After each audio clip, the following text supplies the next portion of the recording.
Yo, what is up, you fabulous people? It's your girl Bex, and welcome back to the race rundown post Hungarian Grand Prix, otherwise known as the most toxic race of the season so far. What a way to start the second half of the season. My lord, everybody needed a nap. Everybody was a little bit sleep deprived, a little bit aggy. All eyes on you, Max Verstappen. Everyone was just a little bit aggy, including myself. But we're going to get into that. Anyone who knows me by now, who's been listening to the podcast for a while, will know that this past weekend, was quite traumatic for me. It's a nice problem to have, having 1 and 2 driver fighting for the win. It's a nice position to be in. However, it's not nice for me. So, we'll get into that at a later part of the podcast. I want to start this off by saying this is arguably one of the most toxic races of the season so far. We had terrible strategies. We had a grumpy Max Verstappen. Again, thoughts on that later on in the podcast. It just wasn't... The vibes were not coming correct, if you know what I mean. Everyone was just slightly off. I'm not sure if it's a bit sassy McGee from Alex Albon. There was obviously the incident, we're going to call it that. Whenever something happens that I'm upset about, we're going to refer to it as the incident. So we have that. We have a little bit of agginess from the Ferraris as per. We have a little bit of agginess from the Red Bulls as per. We have a little bit of argy-bargy, understatement of the year, in McLaren. Yeah, we'll get into that. So, we want to start this off with the first lap, obviously. It's the race rundown. I give you a race rundown first, then we go to our off-the-track thoughts at the end. So, first lap goes okay. Max leaves the track, gains a position. Now, a lot of people say, but Bex, he was forced off because Oscar and Lando were fighting each other. No. Just no. Sorry, just no. Max committed to the outside so that it would look as though he got pushed off. This is a normal strategy for him. Again, not hating Red Bull, not hating Max. It is what it is. Alright, as we know, Max is a bit of a pillock when he gets stressy. As we saw later on, the second incident, not incident number 1 that triggered me, incident number 2. That made me very happy. I was getting flashbacks to 2021, if you know, you know. So, Max committed to the outside, got pushed off, wouldn't give the place back to Lando. Now, based off of what happened with them previously and how angry I got, I'm not going to go into that. But I've just got in my notes here that it's not very sportsmanlike. And that carried on throughout the remainder of the race. He came a bit unstuck, literally from the ground, if you know, you know. And, yeah. Then, eventually, Max gave Lando the place, which then was a McLaren 1-2. Fantastic. At this point, Lando's pulling away, Oscar's pulling away from Lando. It's looking like an Australian win. From the offset, he got a better start, he was just there, okay? Then, the tyre deg. Okay, now, I know I talk about tyre deg a lot. During the summer break, I'm going to do a deep dive into all the words that I come out with, just in case you guys are new to Formula 1 in any way. Hi, if you are. Lovely to have you. Feel free to stick around. So, lap 7, because of tyre deg, K-Mag, Albon and Ocon all pit. Terrible time to pit. Do you know who else had a terrible pitting strategy? Lewis Hamilton. So then, by this point, Oscar and Lando are close, but not close enough, right? It then comes over the radio that Lando is not to fight Piastri at all. That's not fair. I'm going to go into a rant about team orders later. Because if you've listened to the podcast for a while now, this may or may not be my first time of mentioning it. I don't recall mentioning it in the past. I don't believe that team orders are necessary in any case. At all. Why won't you just let them fucking race? Let them race.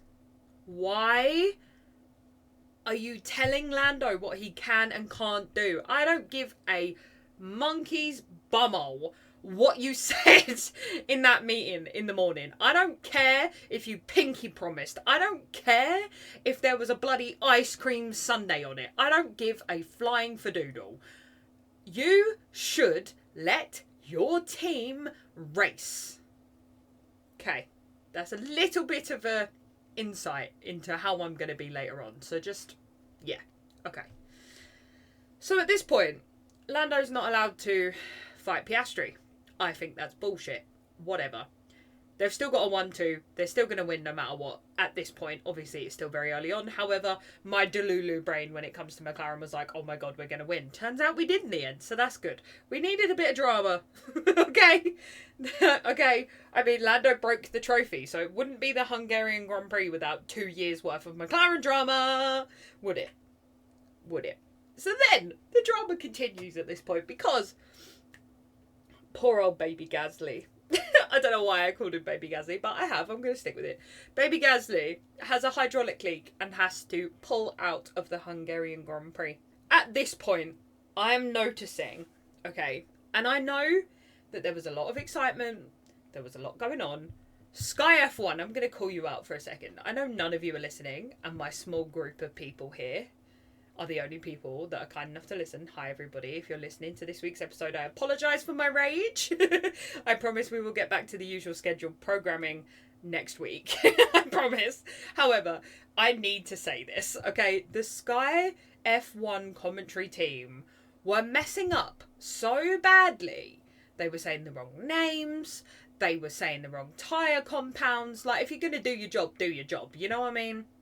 Stop taking digs at the drivers and do your bloody job. You're a commentary team, for God's sake. Anyway, so I was getting vexed at that. I was getting vexed at the team orders, which only got worse, okay? It only got worse. So we're going to focus now, because I feel like I need to focus my time and attention on this. On the final parts of the race, okay? The final parts of the race where we had the guilt tripping, the drama, the McLaren fuck up, effectively, is what I'm going to call it. Because it was. So, what happened for those that didn't watch the race? Lando goes into the pit. He has a 2.3 second pit stop. They claim that he was pitted to cover Hamilton. However, they say to Piastri, we need fastest lap from you. At this point, Piastri goes for a pit, it's 2.9 seconds. That puts him behind Verstappen and Norris, putting him in third. Now, at this point, it's lap 48. Lando has a 3.288 second lead over Piastri, who has fresher tyres. And they come on the radio. Sorry, I'm about to get very angry, so if you're listening on headphones, I apologise if it gets a bit loud. He has nearly a 3.5 second lead. And they were like, we're going to refer to them as they were like, Lando, my guy, my G, we would like to re-establish the order, please. Absolutely motherfucking not. Let them race. You fucked up the pit strategy. I'm getting so angry. You fucked up the pit strategy. Don't make your drivers fix it for you. That whoever the fuck decided that was the way to go is a fuckwit and deserves firing. And this is coming from a McLaren fan, okay? What the fuck? We're pulling Ferrari strategies right now. Did we decide this while we were napping? Did we pull it out of our arseholes? What are you playing at? It was obvious that Lando was going to come out in front of Piastri. It was obvious. Okay? You fucked up. You fucked up. At this point, Oscar Piastri goes into the gravel, proving that he should be more careful. Now, Verstappen then pits, coming out behind Piastri, Hamilton and Leclerc. Verstappen at this point, is fuming. He's already been fuming throughout the race because Red Bull have been not particularly kind to him. He hasn't been particularly kind to them. Maybe he shouldn't be sim racing the night before and the day off, but whatever. That's down to Horner to fix that. We're not going to go into that. And he's fuming. So they've covered off Verstappen. That's fine. Hamilton and Leclerc are fighting still. It's lap 55 at this point, okay? Hamilton, Leclerc and Verstappen are going for it. Lando then comes on the radio when they say, yet again, to re-establish the order, well, you should have pitted Oscar first. I completely agree, Lando. I completely agree. If you wanted Oscar to keep the lead, fucking pit him first. Don't let Lando fix your fuck up. You should have pitted them correctly or double stacked them. So at this point, he says, it doesn't matter. Yes, it does. It does. At this point, there is distance between Lando and Piastri at lap 57. Just saying. They are on the radio screaming at Lando for using his tyres too much, then saying that you'll do the right thing, you'll give the place back to Oscar, blah blah blah. Lap 63.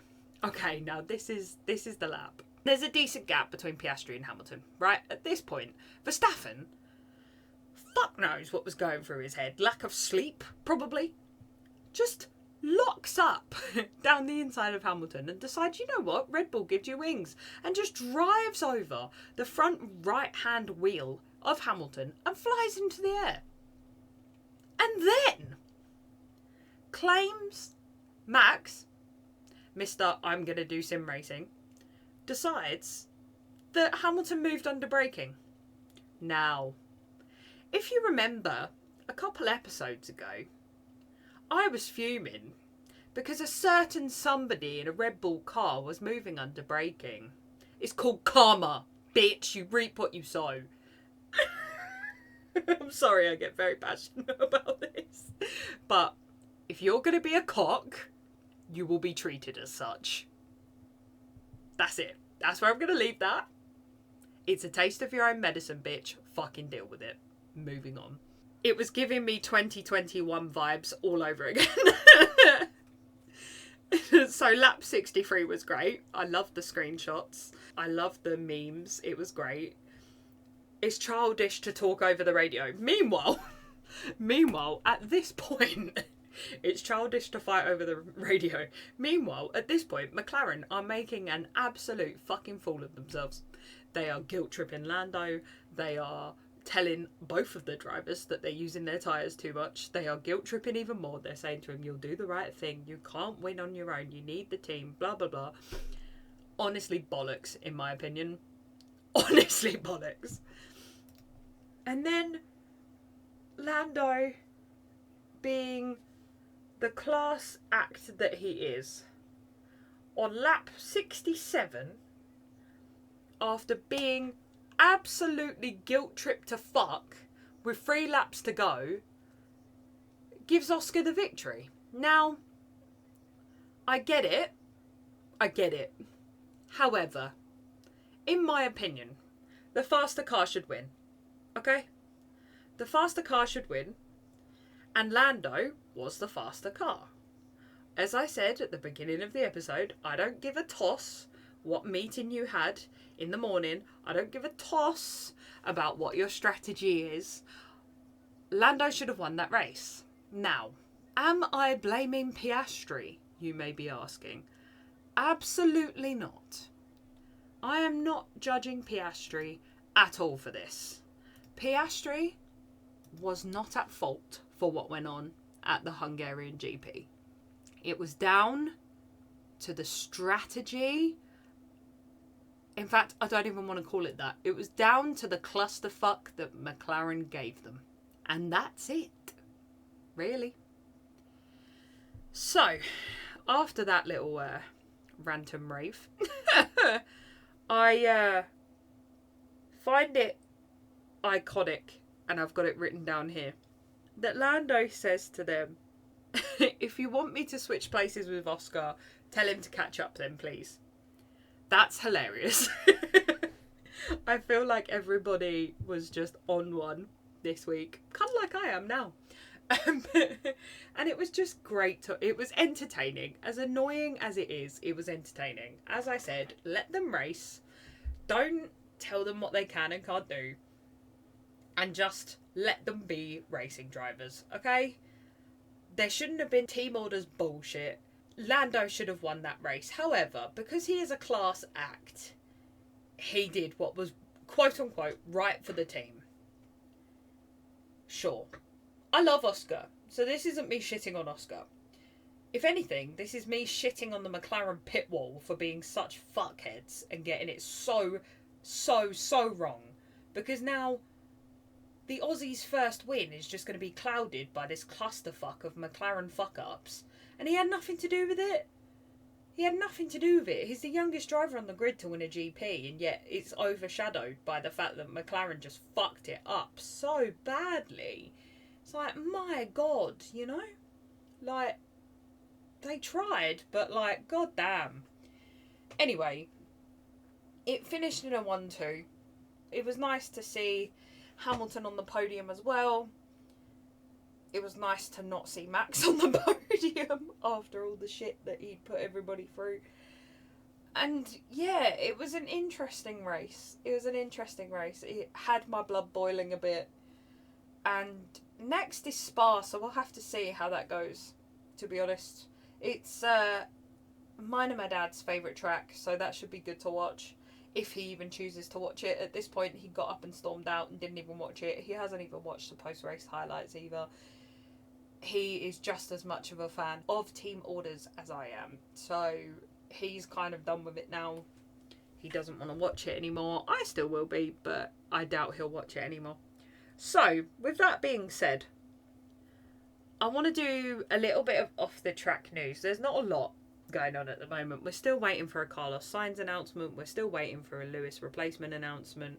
I reckon it's all going to come after the summer break, which is not far away, and I'm sad because I miss Formula One when it's not here. However, we will make do, people. We will make do. So, off the track news and thoughts. I don't have a lot written in my notes, but there's two things that I want to cover off. The first one is the thoughts on Verstappen and his esports and his racing team and him delving into the world of esports and sim racing. Now, obviously, let me try and word this in a way that makes sense. So, if you have a busy corporate job, for example, and you know that you have a big meeting in the morning with a client that you need to nail to maintain your lead, right? To maintain your company's reputation, you would probably go to bed early, right? Yeah, probably. You wouldn't be out, say, drinking or up all night playing video games. So, pray tell, why in the hell is Max Verstappen driving a sim till ridiculous o'clock in the morning, doing it again the morning of the race, and then still being allowed, probably a little bit sleep deprived, behind the wheel of a car travelling at over 200 miles an hour? Can somebody please explain that to me? Because I would have that down as him not being fit for the conditions, wouldn't you? And wouldn't you think that his snappy behaviour is a direct correlation with a lack of night's sleep, perhaps? I'm just saying. I am just merely speculating as a Formula One fan. However, there are a lot of people that agree with me. Just saying. I think that if he wants to be a professional sim racer, he should retire from Formula One. I don't think he should be allowed to do both, as his reckless driving proved this weekend. I want to know your thoughts on that. I'm going to leave that there. I think I've made my thoughts perfectly clear. And my final thought that I want to share with you guys is my thoughts on the Stake F1 Instagram. Have you guys seen it? Out of interest, have you guys seen it? Because Zhou and Bottas are moving mad. The memes that they are creating on that Instagram are just ridiculous. They are ridiculous. For me to cringe at an Instagram post, you've done a fucking good job. Do you know what I mean? Like, normally I don't cringe at that kind of stuff, but I cringed. I cringed pretty bad.